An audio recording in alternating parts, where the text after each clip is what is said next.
জানি, কিন্তু বড় ইচ্ছা করে আপনার সঙ্গে আশা করছি খুব তাড়াতাড়ি আমার সামনে এসে আমার আগ্রহের অপেক্ষা শেষ করবেন।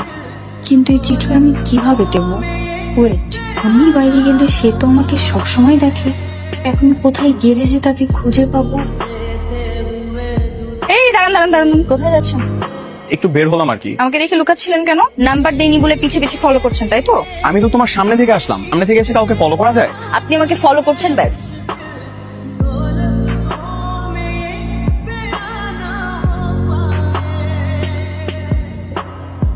আরে আরে, কখন চিঠি লেগে গেল? আর একটুর জন্য ধরতে পারলাম।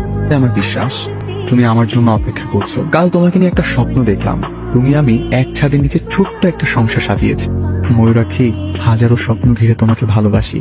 তোমার মনের অনুভূতি জানার অপেক্ষায় রইলাম। অনুভূতি তো জানাতে চাই, কিন্তু আপনাকে জানাবো কিভাবে? আইডিয়া, আমার লেটার বক্সে আমি চিঠি রেখে গেলেই তো হয়। মনের অনুভূতি জানিয়ে দিলাম, আজ সারাদিন পাহারা দিব।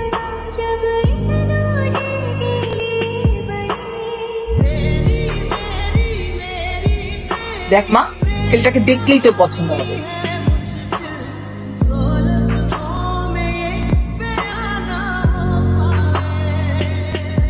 আগন্তুক দুঃখ মিয়া, আপনার জন্য অপেক্ষা করতে করতে আমি যে পাগল হয়ে যাচ্ছি। তুমি না, তাই না? হ্যাঁ হ্যাঁ, আরে তুমি আমাকে চিনতে পারোনি? কিরে মা, কে এসেছে? আর হ্যাঁ, আদনান এসেছো? ছেলেটা কে মা? ছেলেটা তোর বাবার বন্ধুর ছিল, ওর সাথে বিয়ে ঠিক করেছে। আমার বিয়ে মানে আমি কি এখন বিয়ে করবো বলেছি? কোনো কিন্তু নাই। আদনান অনেক ভালো একটা ছেলে, এরকম ভালো ছেলে সবসময় পাওয়া যায় না। আদনানের সঙ্গে তোর বিয়ে, আমি যেটা বলেছি সেটাই হবে। আমি কি আর আপনার দেখা পাবো না?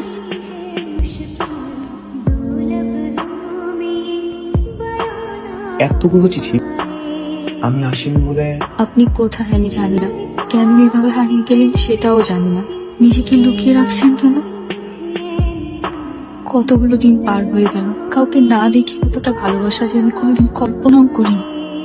আগামীকাল আমার বিয়ে, বাবা আমার পছন্দের ছেলের সঙ্গে বিয়ে হচ্ছে।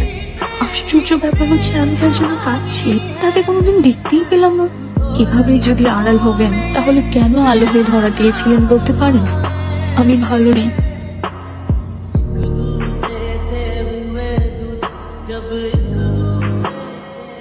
আরে ফাহিম ভাই, আপনি কেমন আছেন? তুমি কেমন আছো? আলহামদুলিল্লাহ। তোমাকে বলেছি এর আগে আমি একটা সংগঠনে কাজ করতাম, ওটার নেতৃত্ব দিতেন ফাহিম ভাই।